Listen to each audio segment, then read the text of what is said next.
자, 두 번째 시간 들어갈게요.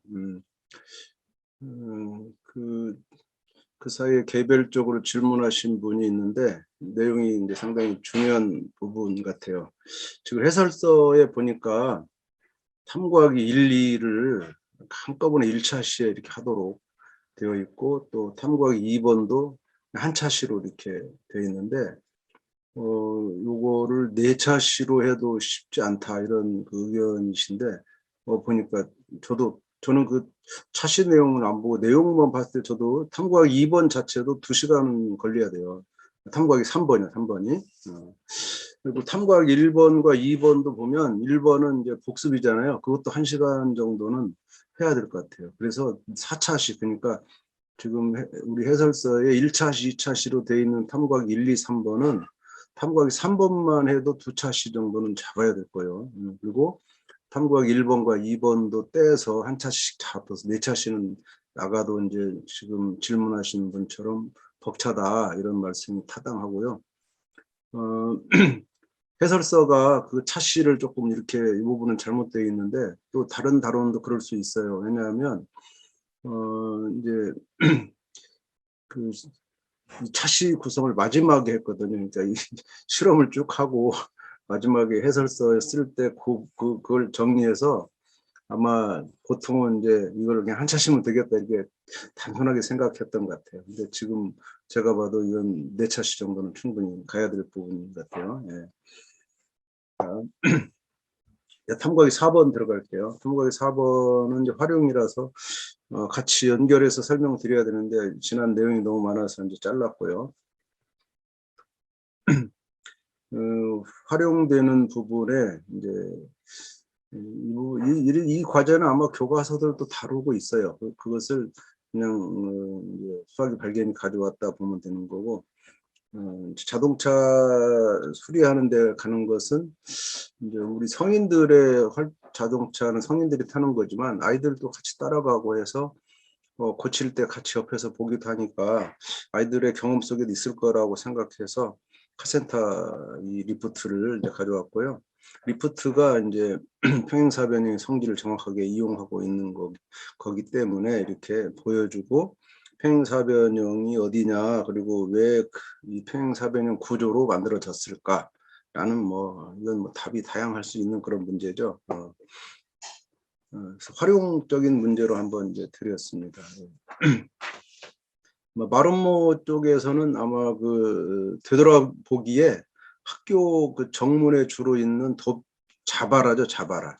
집에서도 있을 수 있고 옷걸이도 있는 그 자바라는 이제 평행사변형이긴 하지만 그래도 마름모 성격이 이제 강하기 때문에 마름모 쪽으로 넣어놨고요. 평행사변형은 이 리프트를 이제 다루게 됐는데,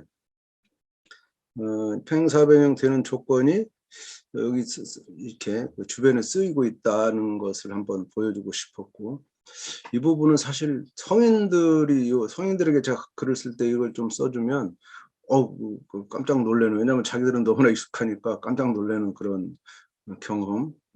이 세상에 그 징그러운 수학이 여기도 있다고 이제 하는데, 예, 아이들도 이제 그런 생각하겠죠. 평행사변형을 이용한 이유가 무엇인지 한번 깨닫도록 하는 거.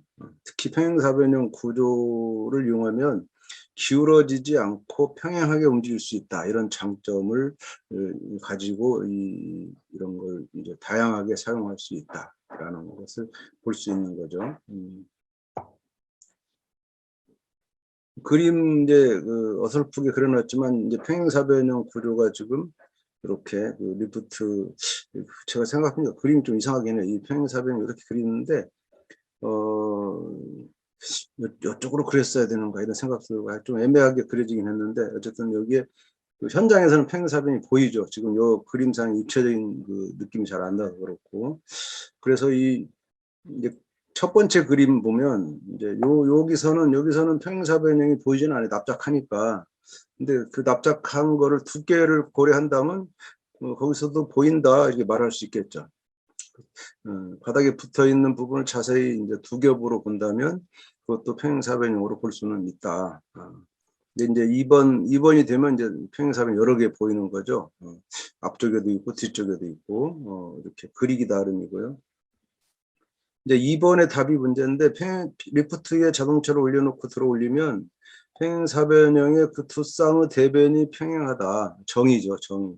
이걸로 바닥하고 자동차를 올리는 그 바닥이 이제 밑에 바닥과 평행을 유지해야 이것이 자동차가 이제 미끄러지지 않는다라는 거.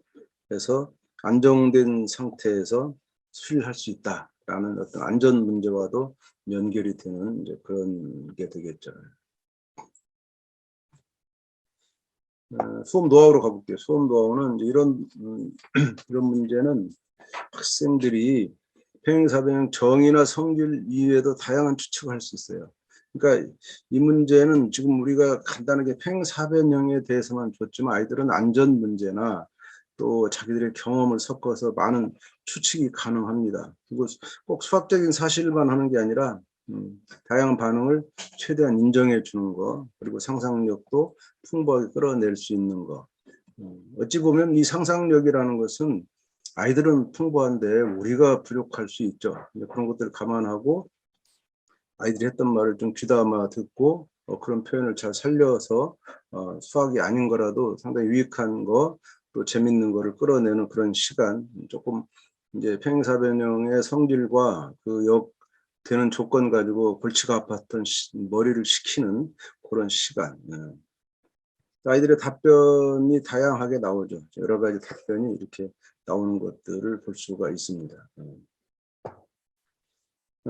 사실은 저는 이제 이 핸드폰 같은 거, 핸드폰에 수학이 있다 이렇게 말하지만 뭐가 수학이냐, 어떤 수학이냐, 뭐 덧셈이냐, 뭐 도형이냐, 뭐 이렇게 말할 수 없는 거죠. 핸드폰은 너무나 이제 복잡한 수학이 들어가 있는 거고, 그 안에 사용되는 수학 자체가 중학생에게는 이해 가는 게 별로 없어요. 사실 고등학교 수학으로도 이해할 수 있는 게 별로 없습니다.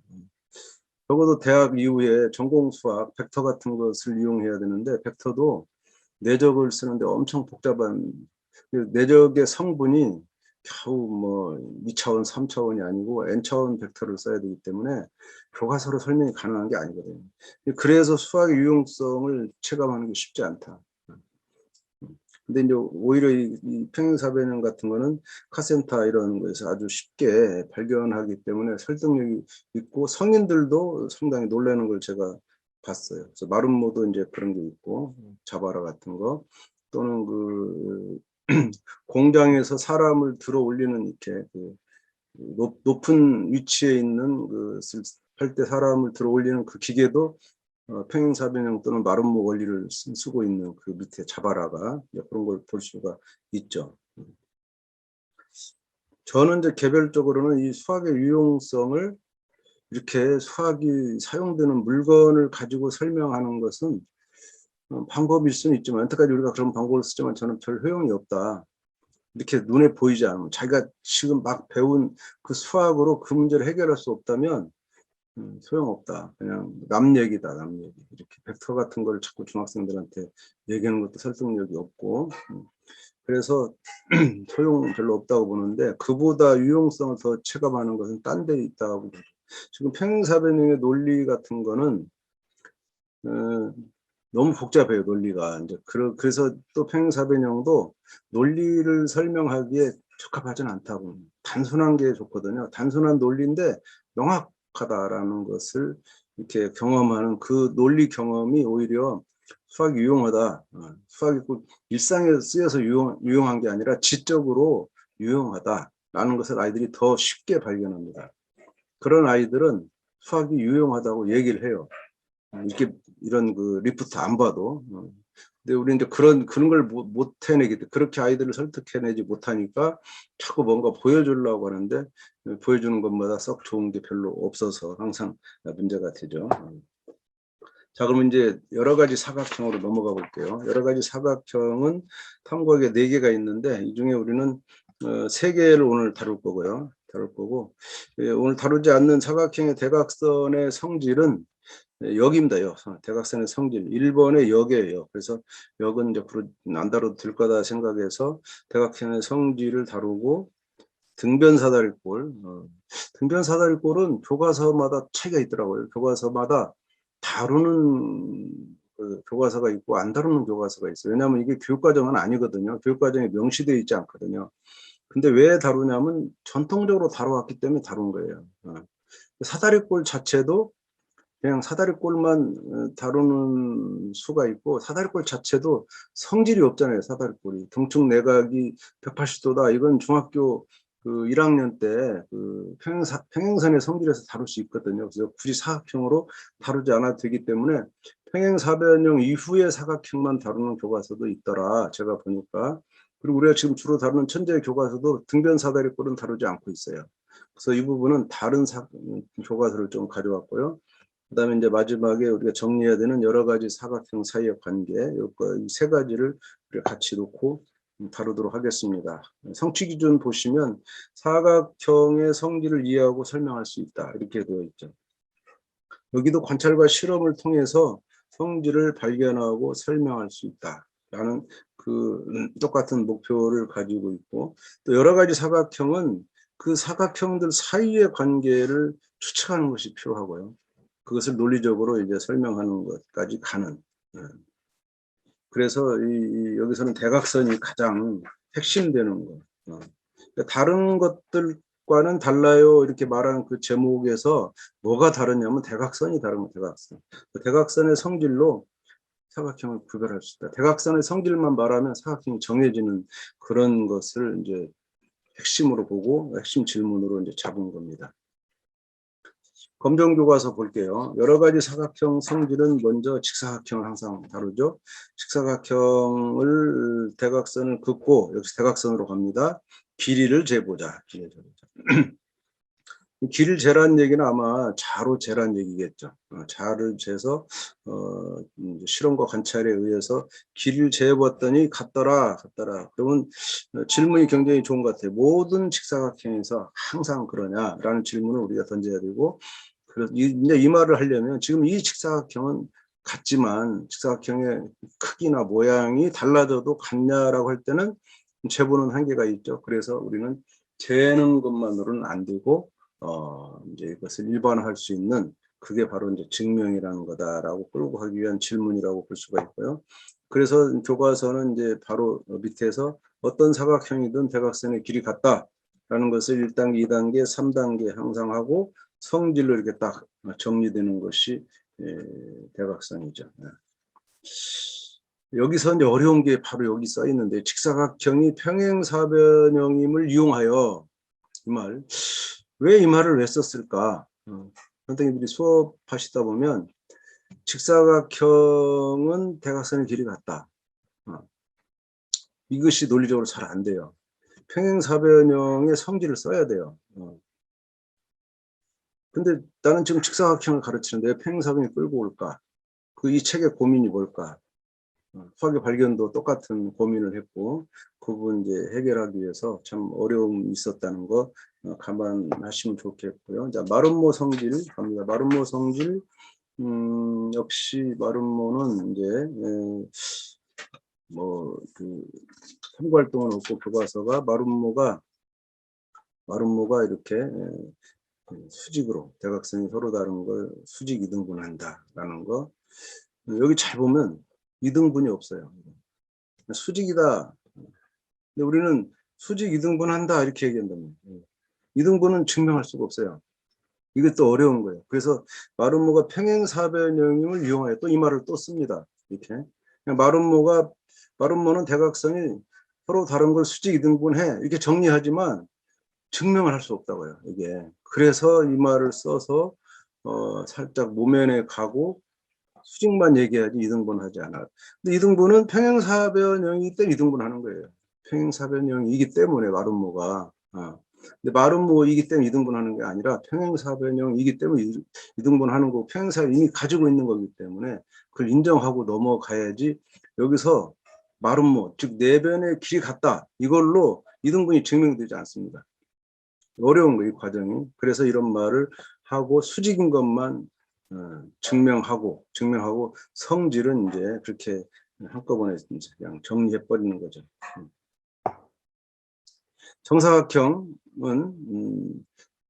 증명하지 않습니다. 정사각형은 네 변의 길이가 모두 같으므로 마름모고 또 내각의 크기 같으면 직사각형이니까 마름모의 성질, 직사각형 성질을 다 가지고 있다. 이렇게 가버립니다. 논리가. 이 논리는 더 이상의 논리를 가질 수가 없어요. 이 논리를 각자 가져가야 됩니다. 정사각형 자체로 증명을 하려고 그러면 아주 또 복잡한 과정을 꼬인 논리를 계속 겪어야 돼요. 이게 사각형 이 부분의 가장 어려운 부분이고 그래서 여기서 논리적으로 이거를 가르치는 것이 아니고 이 내변의 길이 같다, 내가 크기 같다 이걸로 정사각형 성질, 대각선의 길이가 같고 서로 다른 걸 수직 인분한다. 이걸 명확하게 증명하려면 엄청난 그 과정을 겪어야 되기 때문에 그래서 부분적으로 증명을 시킨다라는 것이 교과서도 마찬가지고 수학의 발견도 그건 어떻게 극복할 수가 없었습니다.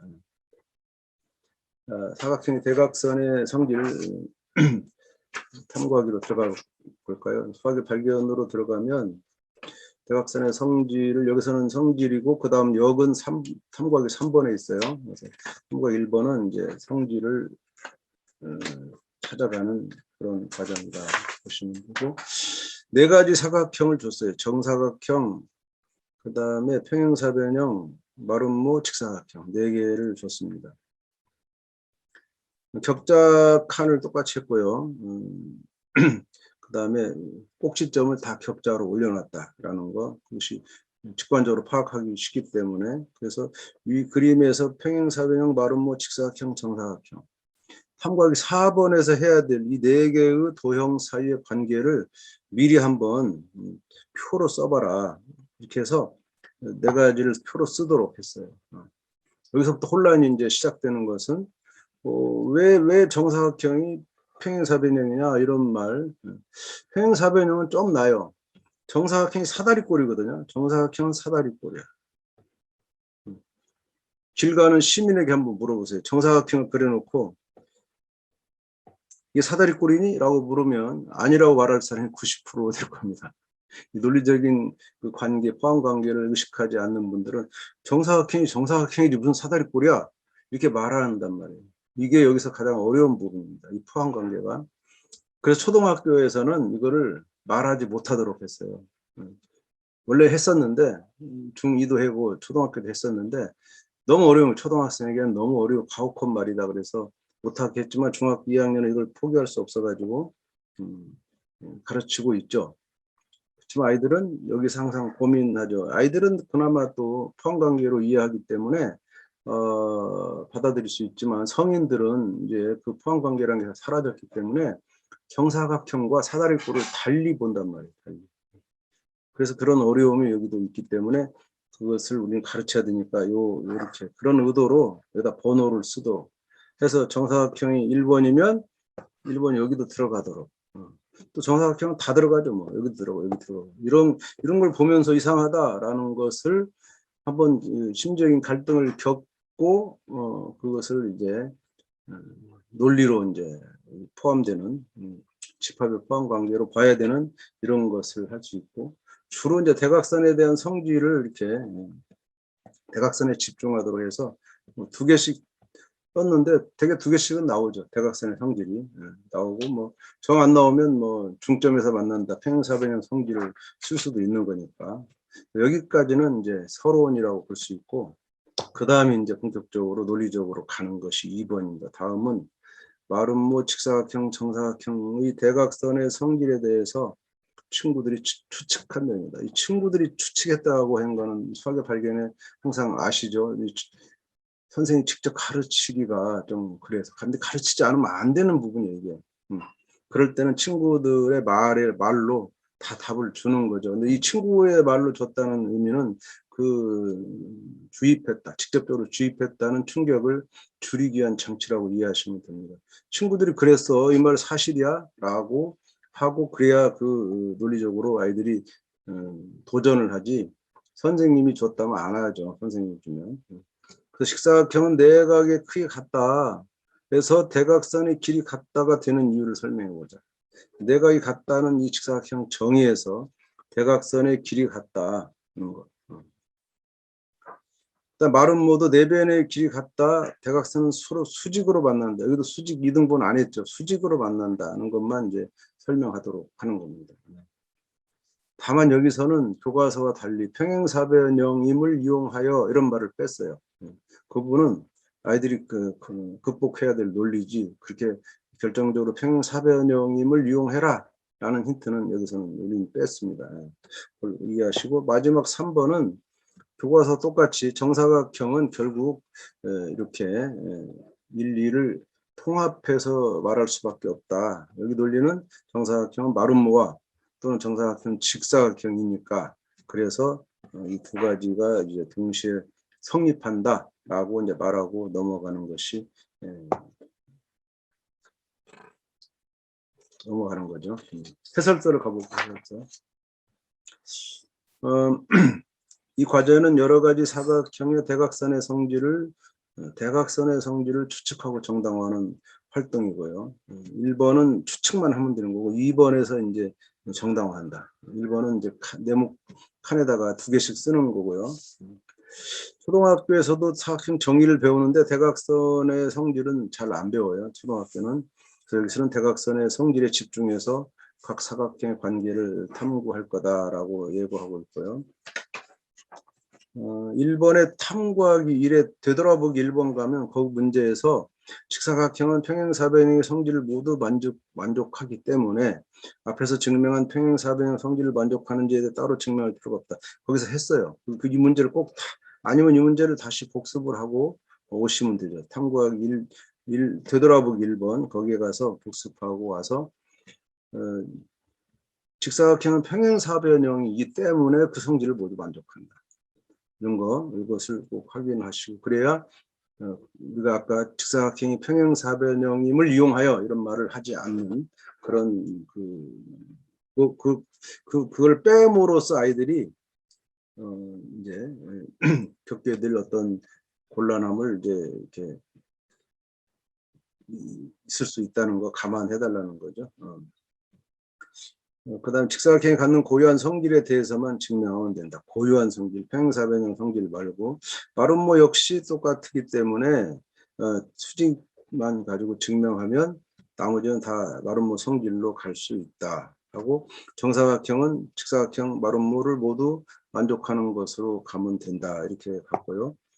예상 답안은 이제 보다시피 포함 관계가 위로 다 올라가고 있죠. 그 예상 답안 보시면 되고요. 수업 노하우로 갈게요. 수업 노하우에서는 1번에서 벌써 아이들이 정당화하는 모듬이 있어요. 선행하는 아이들은 이제 선행 안 해도 가능하죠. 애들은 이제 정당화라는 것을 자꾸 강조하면 그냥 말로만 하면 안 된다. 그래서 뭔가 그 이유를 대려고 자꾸 애를 쓰는 것이 아이들이죠. 그래서 하지만 구체적인 설명은 이제 이해해서 하지만 그렇다고 하지 마라 그렇게까지 말릴 필요는 없다는 거. 그리고 지금 요 아이처럼 딱 하나씩만 고르는 그쵸? 눈에 보이는 그런 하나씩만 고르는 애들이 있는데 개별적으로 그렇게 나오는데 이제 다른 아이들이 이제 한 것을 보면은 이제 바뀌겠죠. 그렇게 그런 아이들이 당연히 존재합니다. 그 다음에 2번에 1번에서 보면은 직사각형의 대각선의 성질을 두 대각선의 길이 갖고 서로 다른 걸 이등분한다. 그 책에 써 있잖아요. 근데 요 서로 다른 걸 이등분한다. 요것을 증명하기가 지금 이제 논리가 꼬인단 말이에요. 그래서 대각선 길이가 같다. 이것만 증명하는 거예요. 그러면 애당초 얘가 평행사변형에서 가지고 있던 서로 다른 걸 이등분한다는 것이 있기 때문에 결국 이것은 저절로 이제 만족하는 거다 하고 우리가 설명이 가면 될 거고요. 그래서 설명을 요구한 것은 대각선의 길이 같다 이걸로만 한정했다는 거. 또 마찬가지 마름모도 서로 다른 걸 수직 이등분 하는데 이등분 역시 여기서 걸리기 때문에 그래서 수직으로 만난다는 것만은 이렇게 한정해서 증명하도록 하고 정리할 때는 수직 이등분한다 이렇게 할 수 있다는 것이죠. 또 정사각형은 별도로 정식으로 설명을 요구하면 굉장히 논리가 꼬여요. 그래서 교과서도 못했지만 우리도 할 수가 없었다는 거 이해하시면 되겠습니다.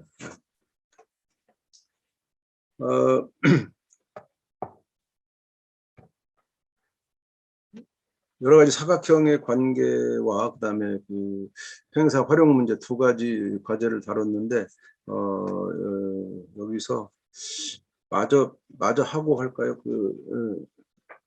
다음에 두 개 남은 거를 쉬었다 하기보다는 바로 하도록 하겠습니다. 바로. 자, 이제 등변 사다리꼴 넘어갈게요. 등변 사다리꼴은 이게 그 천재 교과서가 다루지 않아서 두산 교과서인데 두산도 교과서가 두 가지더라고요. 그래서 강옥기 교수님 책에서 등변 사다리꼴 성질을 가져왔습니다. 등변 사다리꼴 역시 보니까 이렇게 정의하고 있는데 정의가 이제 고딕으로 되어 있지 않는 이유는 교육과정 용어가 이제 아니다라는 거죠. 교육과정에서 정식으로 다루지 않기 때문에 교과서가 고딕을 처리를 못하고 다루고 있죠. 등변 사다리꼴 그러면요, 이제 이 이름에서 또 변이 같다, 등변. 근데 정의는 그게 아니고 밑변의 양 끝각의 크기 같은 사다리꼴이다. 각으로 또 정의합니다. 이런 것이 이제 뭐 정삼각형이 돼 있죠. 정삼각형. 각이 같아서 정삼각형이 아니라 변이 같아서 정삼각형인데 왜 정삼변형이 하지 않았을까? 논란이 있지만 우리 역사를 보면 정삼각형도 정삼변형이라 한 때도 있고 과거 교육과정마다 차이가 있었는데 최근에 안정돼서 이제 일관되게 정삼각형으로 오고 있는 거고요.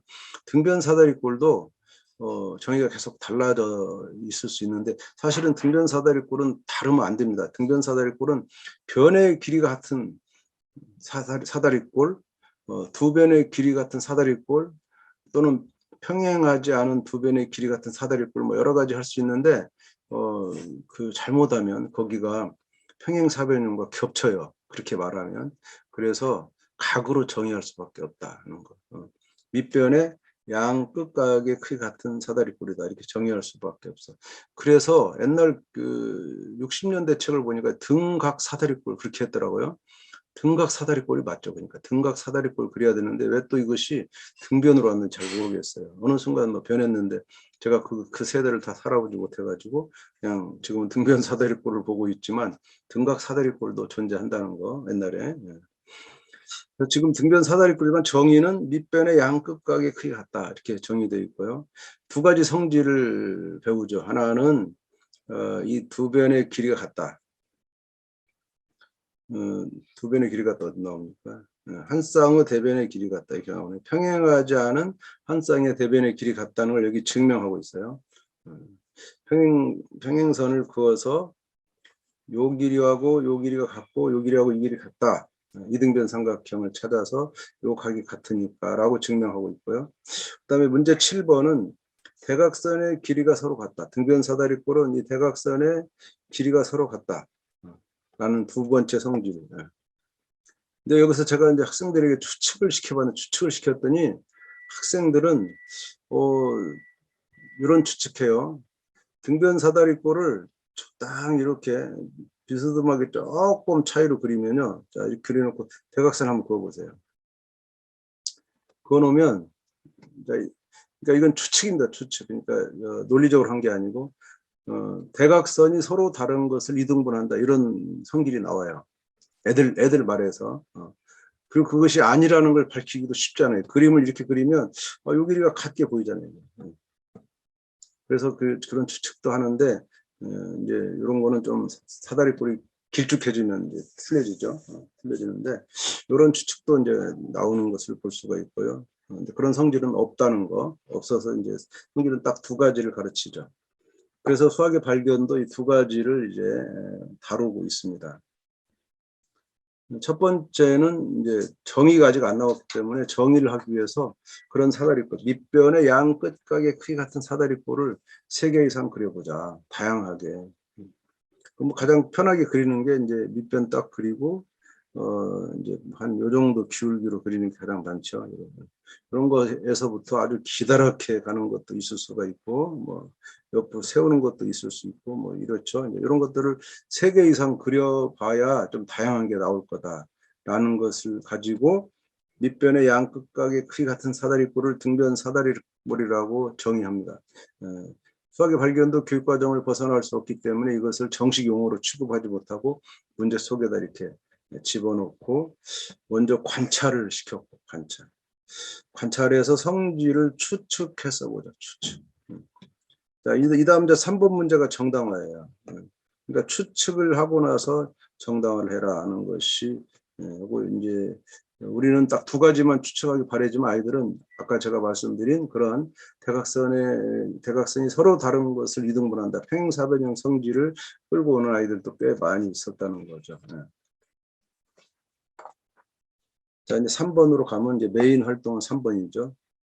두 가지 1번, 2번. 평행하지 않은 한 쌍의 대변의 길이가 같다. 그 다음에 두 대각선의 길이 같다는 것을 이것은 추측을 할 수는 있겠지만 그래도 직접 아이들이 주고 증명할 수 있도록 많은 그림도 주고 이렇게 많은 보조 장치를 넣습니다. 굉장히 어려운 부분이라서 아이들이 스스로 해내기는 어렵지 않겠나 해서 최대한 돕기 위해서 중요한 거는 이거를 지난달에 제가 강조했듯이 프로이덴탈은 학생들에게 이것을 완벽한 논리로 조직해서 연결성을 갖도록 하는 것은 가혹하다. 학생들은 부분적으로만 필요한 부분만 국소적으로 조직화할 수 있으면 된다라는 거죠. 이것도 국소적인 조직화 원리에 다 주고 여기서 네가 뭐 이만큼만 해봐 이만큼. 요게 왜 갔니? 요게 왜 평행하니? 요 정도의 어떤 이 과정을 구성하도록 하는 것이 국소적으로 조직하는 학생들은 이 큰 틀의 이 흐름은 선생님들이 쥐고 있는 거고 이것을 아이들이 처음부터 그래 등변 사다리 꼴이지 그래 이 길이 같다는 거 하려면 이 보조선 그려야 돼. 이 보조선 그리는 거 굉장히 어려운 일이잖아요. 그래서 그거를 주지 않을 수가 없었다라고 생각하시면 되고 그래서 이렇게 좀 국소적인 조직화 원리를 쓴 부분 이것도 마찬가지로 최대한 연결을 하는 그 부분 요 정도 메꾸는 거 교육과정에 평가 기준이요. 성취 기준 말고 평가 기준이 있습니다. 평가 기준에 보면은 주로 중수준의 아이들에게 이 부분에서 했던 그 말이 안내된 절차에 따라 이런 성질을 말할 수 있다. 이런 게 있습니다. 안내된 절차가 뭐냐면 국소적인 조직화를 하라는 거예요. 어느 정도 안내하고 요만큼만 아이들이 메꾸도록 하는 이런 아이들에게 그러니까 완벽하게 처음부터 끝까지 니네가 설명해라 상수준처럼 하는 게 아니라 중수준 아이들은 안내된 절차가 있어야 된다. 요 문제는 3번 문제는 안내된 절차가 제법 있는 거예요. 이렇게 할 때 요 이유가 뭐냐? 요 정도 이유가 뭐냐를 아이들한테 요구하는 그런 과제로 이해하시면 되겠습니다. 그리고 이제 4번은 하나 더 교과서 하지 않지만 4번은 요 두 개의 삼각형의 넓이가 같다. 요 표시는 넓이가 같다는 표시입니다. 합동이 아니고. 이거는 이제 초등에서도 나올 수 있는 문제인데 넓이 문제니까 가능한데 초등 논리로 충분해요. 왜냐하면 이게 사다리꼴이기 때문에 사다리꼴에서 일반적으로 사다리꼴에서 위아래 평행하니까 이 높이가 항상 일정하잖아요. 높이가. 그걸 이용해서 두 삼각형의 높이를 가지고 설명할 수 있는 문제니까 이건 등변 사다리꼴 문제는 아니고 일반 사다리꼴 문제라서 그냥 4번으로 같이 포함시켰다고 보시면 되겠습니다. 해설서를 볼까요? 해설서. 해설서는 등변 사다리꼴의 뜻과 성질 그래서 등변 사다리꼴의 성질을 추측하고 정당화하는 거고요. 3개 이상 그리면 이게 왜 그렸느냐 이 그림을 그린다는 거요. 그 정의에 맞게 양 끝각의 크기 같은 사다리꼴을 그려라. 밑변의 양 끝각이 같은. 여기서 밑변의 양 끝각이란 말 다시 가볼까요? 다시 앞으로. 등변 사다리꼴 정의에서 밑변의 양 끝각이 같다 이렇게 정의했잖아요. 우리 과제도 밑변의 양 끝각이 같다 이렇게 정의한 거. 그때 밑변이 뭐냐? 밑변의 양 끝각 이 뭐냐? 밑변은 초등용 중학교 책에 정의되지 않죠. 밑변은 초등학교에서 평행한 두 변입니다. 그래서 평행사변형에서 이렇게 되면 이게 밑변이에요. 밑변. 근데 평행사변형은 밑변이 두 쌍 있는 거예요. 두 쌍. 이것도 밑변이에요. 평행하니까. 그럼 어느 걸 밑변으로 삼을 거냐. 그래서 이걸 밑변으로 이제 이거를 삼는다. 그럴 때 밑변 곱하기 높이가 나오는 거죠. 이렇게. 밑변 곱하기 높이. 넓이 구할 때. 근데 이거를 반으로 잘랐어. 했을 때 삼각형이 나올 때 밑편이 살아있는 거예요. 그래서 밑변이 삼각형 넓이에 남아있고 높이가 남아있죠. 이렇게. 그래서 삼각형 넓이가 만들어지는 거예요. 그러니까 밑변의 양끝각 그러면 사다리꼴도 밑변이 있는데 사다리꼴도 이게 둘 다 평행하니까 밑변이고 밑변의 양끝각이 있는데 양끝각이 요겁니다. 이것만 드는 게 아니라 이것도 양끝각이에요. 밑변은 위아래 다 밑변이기 때문에 그래서 아래쪽에 있는 아랫변의 양끝각이 같을 수도 있고 위에 있는 윗변의 양끝각 윗변 아랫변은 둘 다 밑변을 표현하는 말이에요. 그래서 밑변의 양끝각은 사실은 두 쌍 있는 겁니다. 두 쌍.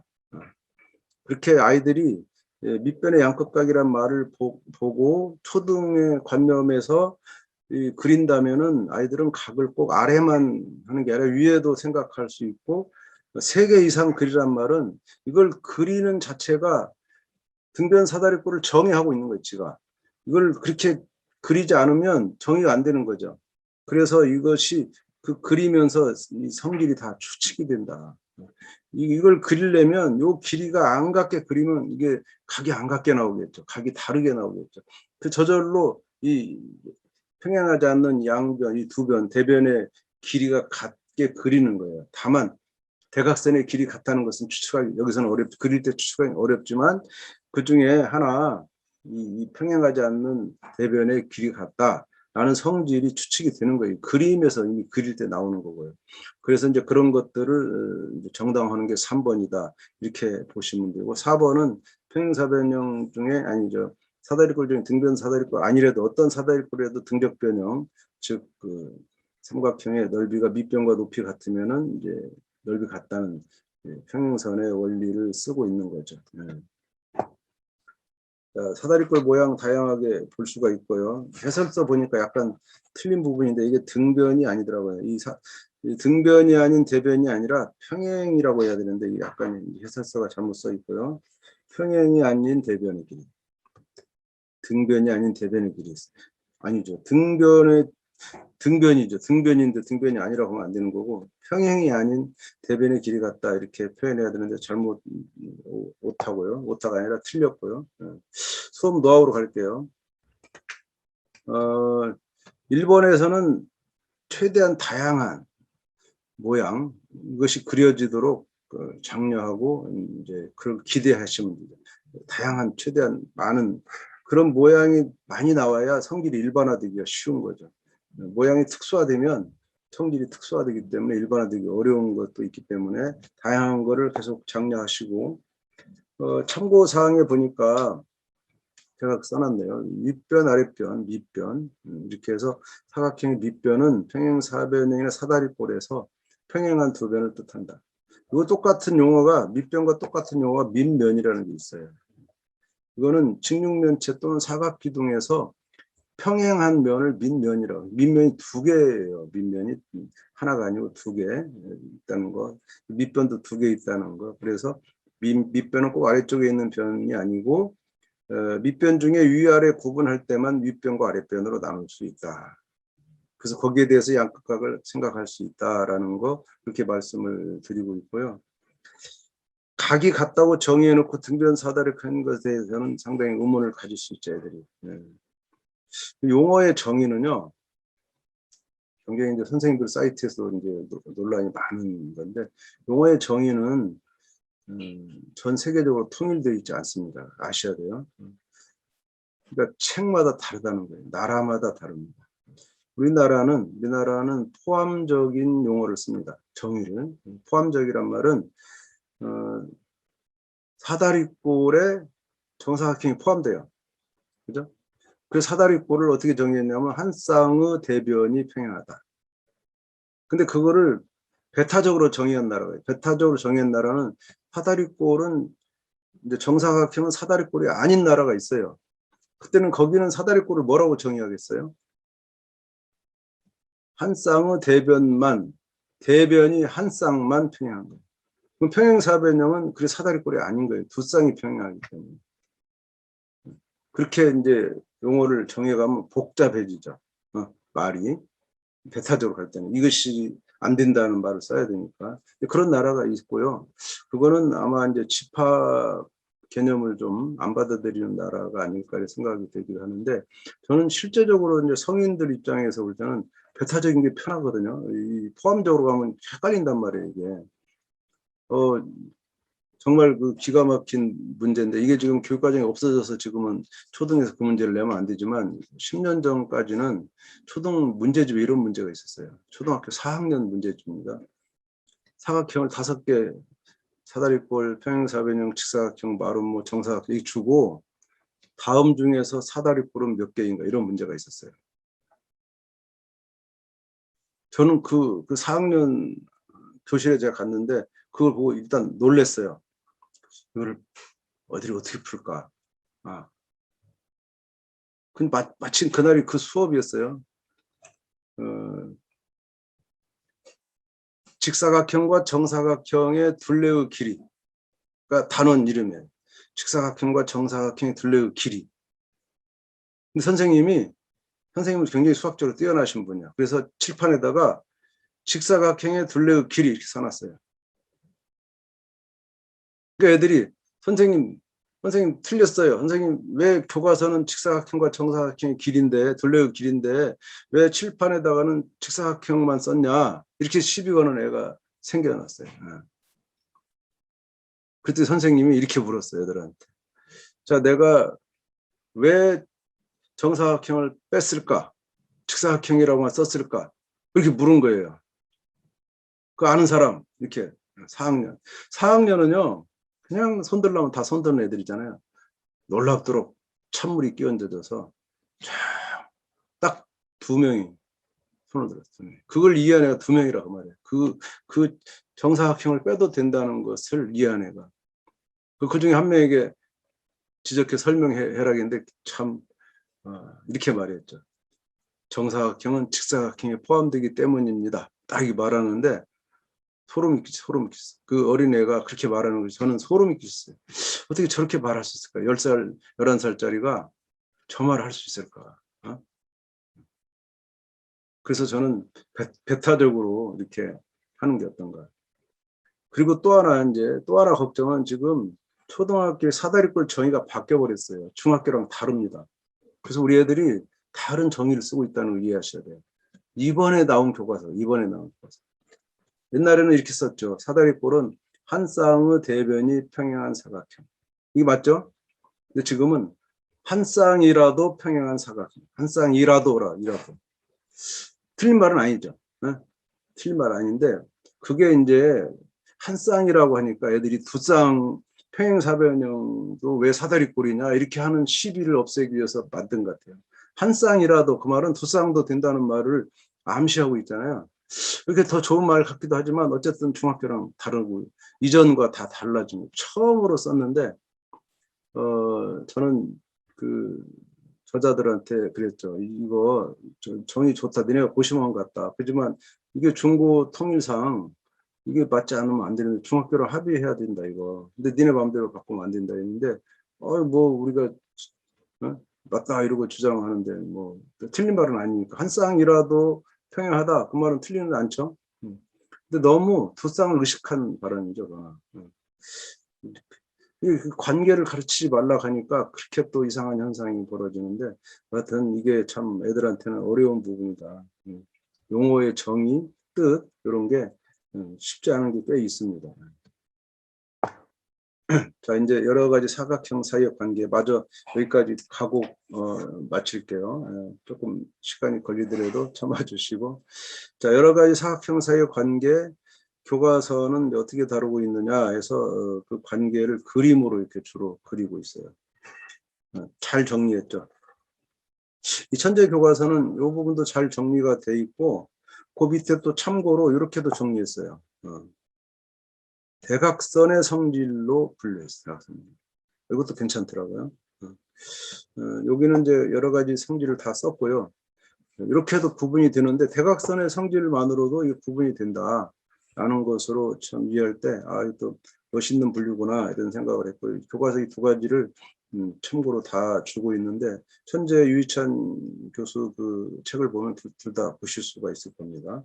수학의 발견은 이렇게 15가지나 되는 사각형을 가지고 했습니다.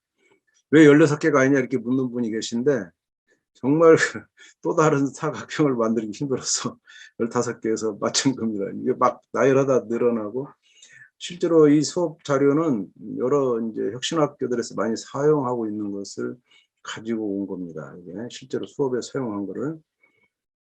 그리고 여러 가지 논란이 있었어요. 이 사각형을 이렇게 서로 길이가 확 다르게 하면 아무리 이제 시각적인 게 중요한 게 아니라 이 표시가 중요하다 하더라도 그래도 좀 이걸 내변의 길이를 0.1mm 차이 나게 이렇게 조그맣게 정사각형은 아니더라도 차이가 근소한 차이가 나도록 하는 것이 더 효과적이지 않냐, 긴가 민가하게. 그랬더니 또 그걸로 인해서 아이들이 다 정사각형이라 하더라. 뭐 이런 그 수업 결과가 있어가지고 이것도 그림을 여러 번 이제 바꿔서 하다가 아예 그냥 확 차이 나게 하는 것이 그게 그림은 엉터리다. 그림을 믿으면 안 된다는 그런 이제 설득이 더 잘 된다 그래서 그렇게 갔지만 저는 반대입니다. 저는 내가 이 수업하라면 저는 여기 사각형을 내변의 길이를 아주 이렇게 0.1mm 차이로 그려서 이걸 주고 싶어요. 저는. 그게 저는 헷갈리게 하고 그래 틀리게 자꾸 해서 그래야 그 아픔을 경험하지 이렇게 확 차이나게 눈치채도록 하는 것은 저는 효과가 좀 떨어진다고 보는 사람인데 뭐 다수결에 의해서 제가 이길 수가 없었어요. 그래서 그냥 이대로 갔는데 저는 반대니까 저대로 하고 싶은 분들은 바꿔도 됩니다. 예를 들면 이 13번 같은 이거는 내변의 길이 같잖아요. 근데 너무 또 차이가 나는 걸 같다고 우기는 느낌. 또 8번 같은 둘 다 정사각형인데 정사각형은 이게 너무 안 맞는 거예요. 다른 것들하고 좀 달리. 마름모도 그렇죠. 마름모도 이게 내변의 길이 같다 그러면 아무리 시각적인 게 우선이 아니라 하더라도 선생님 길이가 다 다른데 이렇게 말하는 또 그것은 어떻게 해결할 거냐. 그래서 비슷한 게 나는 낫지 않냐 하는데 뭐 제가 이기지 못했고요. 이 표를 보시면 아까 우리가 봤던 탐구학 1에서 봤던 표하고 탐구학 2에서 봤던 표와 비슷하죠. 그때 한번 그려본 거예요. 그래서 이미 정사각형이면 다 된다. 요거를 또 이제 이번 거꾸로 그랬어요. 거기서는 정사각형을 맨 밑에 놔뒀는데 이제 거꾸로 그랬습니다. 여기서 참 어려운 게 논리적으로 어려운 게 집합하고 여기가 달라요. 그러니까 집합에서는 예를 들면 이렇게죠. 정사각형이 어떻게 만들어지냐면 정사각형은 직사각형과 마름모가 공통적으로 가지는 거죠. 직사각형의 내각의 크기 같다. 마름모의 내변의 길이 같다. 그럼 정사각형은 내각의 크기도 같고 내변의 길이도 같다. 이렇게 들어가는데 이것을 가지고 우리가 정사각형 성질을 직사각형의 대각선의 성질과 마름모 대각 성질의 공통점을 해서 따와서 대각선의 길이 같고 수직으로 만난다. 수직 이등으로 만난다. 이렇게 같잖아요. 그런데 이게 집합적으로 이런 표현이 맞은가라는 고민을 굉장히 하는데 아직도 저는 이걸 해결하지 못한 제 과제인데 그러면 반대로 이걸 반대로 보면요. 직사각형은 그러면 정사각형 성질을 가지고 있느냐? 마름모는 정사각형 성질을 가지고 있냐? 안 가지고 있어요. 그렇죠? 마름모는 수직 이등분하지 않습니다. 수직만 하지. 수직. 그러니까 마름모는 대각선 길이 같지 않습니다. 정사각형은 같아요. 얘가 가지고 있는 걸 얘는 왜 안 가지고 있을까? 그걸 포함하고 있는데 이런 논리적인 모순이 생겨요. 이 그림 사이에 우리가 이 논리적으로 얘와 얘 성질을 다 따왔는데 또 결국 그 성질을 쟤들이 안 가지고 있어요. 이걸 어떻게 설명해야 될까? 이걸 사실은 수업 시간에 아이들이 겪는 혼란 중에 하나입니다. 제가 그걸 수업에서 봤고 저도 그것을 해결하지 못하고 그냥 지금까지 어떻게 오다가 흘러왔는데 이 부분 좀 고민을 해주셨으면 좋겠어요. 이런 그림 속에서 직사각형, 마름모, 정사각형이 포함 관계가 그 성질하고는 무슨 관계가 있는 건가 라는 것에서 저는 아직 그 논리적으로 말끔하게 해결하지 못한 과제가 저한테도 하나 있고요. 이제 결정적인 거는 요거를 다 그림으로 나타내보자. 해설서 그림이 수십 가지가 들어가 있습니다. 너무 그림이 정말 깊이 있게 들어간 그림이 있고 이제 간단한 그림이 있지만 아까 그 천재교육 교과서 정도가 아니고 애들 실제로 이 그림을 그리면요 마인드맵이 엄청난 그림이 많습니다. 그런 것들 보시면서 우리 애들한테도 좀 욕심을 낼 수 있는 그런 게 아닌가. 이 그림을 제대로 그려낸다면 사실은 사학년 공부가 다 끝나는데 그래서 이것도 1시간 이상 걸려요. 이것도. 실제 수업 가면 1시간 내내 그리고 쉬는 시간까지 선생님 다음 시간 그려내면 안 돼요. 막 이렇게까지 하는 정도로 이 시간이 많이 걸리더라고요. 해설서로 갈게요.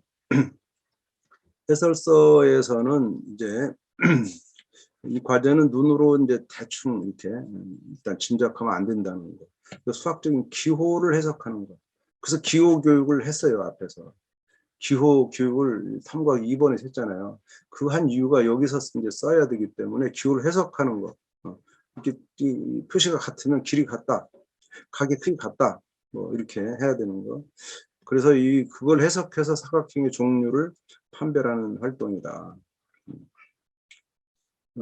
실제로 이와 같은 사각형은 존재하지 않죠. 그림을 잘못 그렸으니까. 근데 조건에 집중하도록 하기 위해서 이렇게 일괄적으로 일반적인 부등변 삼각형을 이제 그린 거다라고 이해하시면 되고, 근데 이런 도형은 존재하지 않기 때문에 기호로 제시하지 않고 문장으로 제시해 보자 이런 말도 있었어요. 문장으로.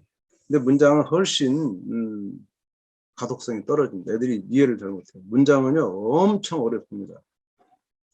제가 어떤 수업에서 이거를 문장으로 이제 한 수업이 있었는데요. 제가 그 문장을 보고 딱 그냥 수업도 안 해보고 제가 수업 들어가기 전에 그 문장을 보고 이거는 영재 클래스에서 수업이다. 이걸 그대로 문장으로 옮겨놓으니까요 영재급이 돼버려요. 이것을 해석하고 그림으로 표현하는 자체가 엄청 어렵습니다.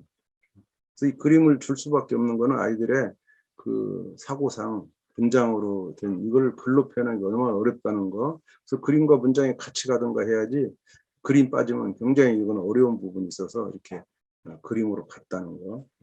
그리고 이제 수학적 기호나 이런 것들을 이해하는 감각도 필요하니까 도형을 사용했다는 거.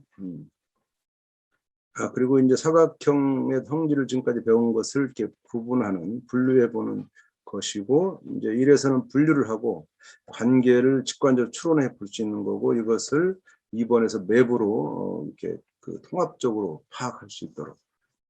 이건 이제 분석적이고 통합적인 과정을 동시에 겪어보도록 하는 것이 의도가 있었습니다.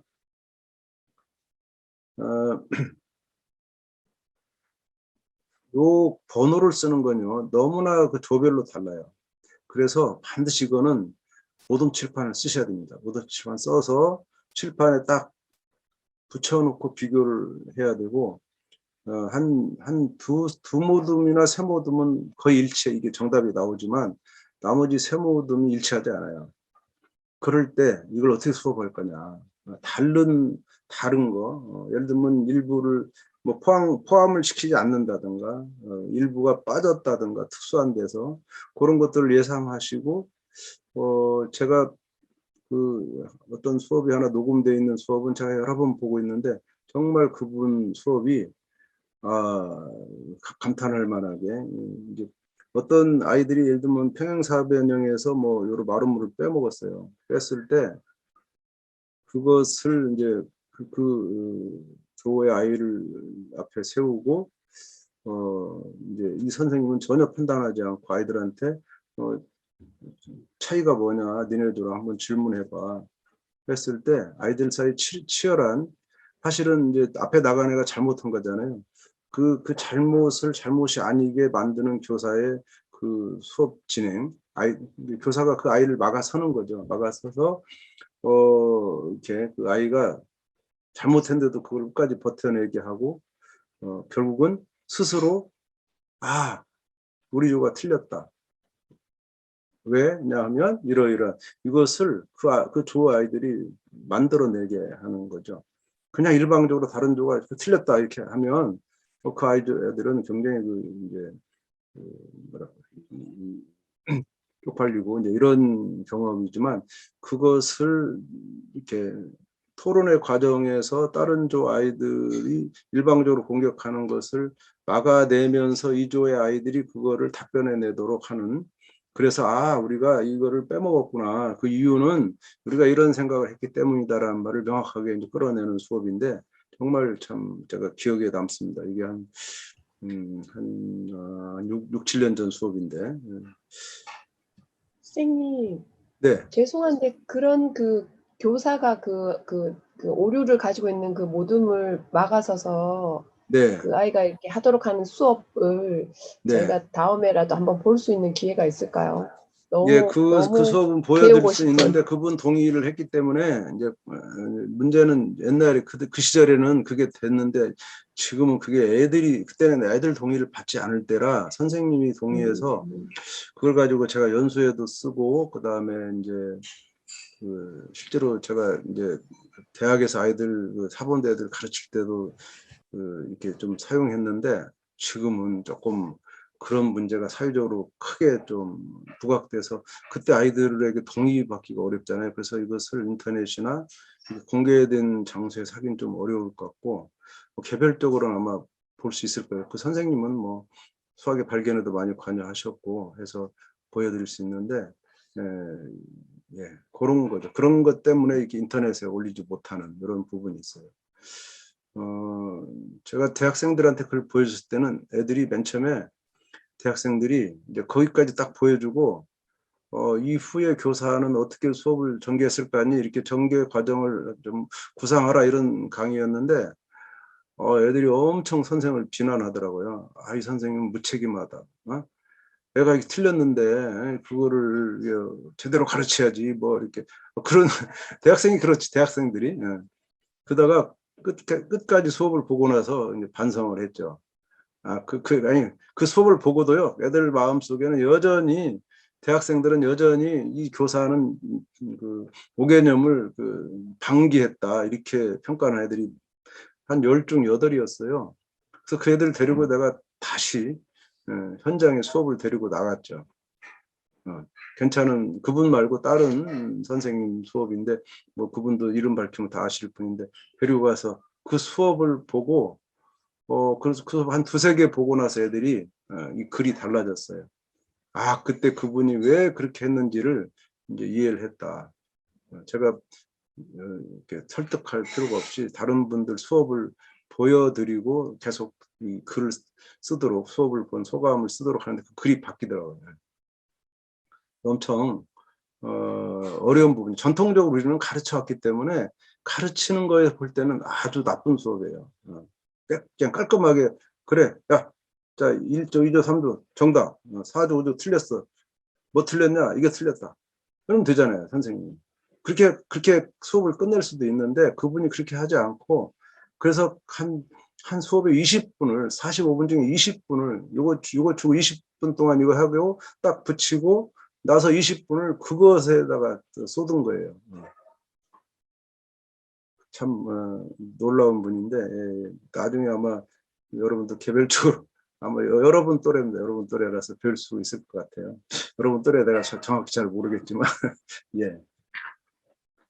그다음 관계를 그림으로 나타내면 이렇게 되는데 이 그림을 보고 어떤 선생님들이 이게 벤 다이어그램 아니냐 이렇게 말씀하셔서 벤 다이어그램이 교육과정상 이제 고등학교로 갔잖아요. 집합이. 그래서 이런 그림 안 된다 이렇게 말하시는 분이 있는데 이런 그림은요 유치원 때부터 그립니다. 벤 다이어그램을 그리는 게 아니고 그냥 그림이에요. 이게 벤 다이어그램이 아니고 이런 걸 얼마든지 유치원에서 가장 많이 그리는 그림이 이 포함 관계예요. 그러니까 이것이 뭐 중학교 책에 있으면 된다 안 된다 뭐 교육과정상 안 맞다 하는 그런 논쟁은 할 필요가 없고요. 그냥 그림으로서 얼마든지 가능하다. 벤 다이어그램 이렇게 이름 붙이는 건 아니고요. 수업 노하우로 이제 가볼게요. 수업 노하우는 이제 4번 사각형에서 네 번째 사각형에서 이 동측 내각이 나오죠. 이것이 두 쌍 이것이 두 쌍의 동측 내각이 아니고 두 쌍의 합이 360도이기 때문에 각각 합치면 180도씩이라는 것을, 그래서 그걸로 이제 평행임을 추측할 수 있는 게 있고요. 아까 용어 사용 제가 말씀드린 포함적인 방법, 배타적인 방법, 이거 나라마다 좀 다른데 주류는 포함적인 방법, 전 세계가 포함적인 방법을 주로 쓰는데 아닌 나라가 분명히 있고요. 이렇게 분리해서 정의한다 이렇게 하는 거. 그 다음에 사각형이 중복될 수 있냐 이거 하나씩만 쓰고 싶은 애들이 많죠. 중복될 수 있느냐 이런 질문에 대해서 중복될 수 있다 이렇게 답할 필요는 없어요. 생각해보지 마. 니들이 생각해봐. 니네 모둠에서 어떻게 정할래 하고 돌리셔야 돼. 그래야 그 학습이 되는 거지. 내가 그런 답을 정해줄 필요 없어요. 생각해 봐라 하는 것으로 밀어내야, 그래야 모둠 활동이 일어나는 거지. 그렇지 않으면 여기서 답을 하시면 애들이 모둠에서 묻질 않아요. 선생님이 다 답을 해주기 때문에. 선생님 모둠 활동 때는 빠져 있어야 된다라는 거. 그 다음에 표를 채운 후에 애들이 1차적으로 모둠끼리 서로 쓴답을 비교하는데 모둠 안에서 벌써 4명이 다 다르죠.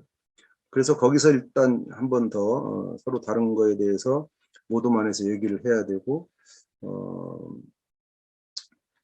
얘들의 그 의견은 상당히 다양하게 나왔어요. 다양하다는 거는 이제 이런 거죠. 뭐 여러 가지 이제 그런 그 의견이 나왔는데 그 표가 있죠. 그러니까 그 지금 제가 표를 빼먹었네요. 그 표에 그 해설서 보니까 표가 있고, 애들이 조건에 집중해서 사각형을 분류하는 것보다 관계에서 분류하는 게 편리한다.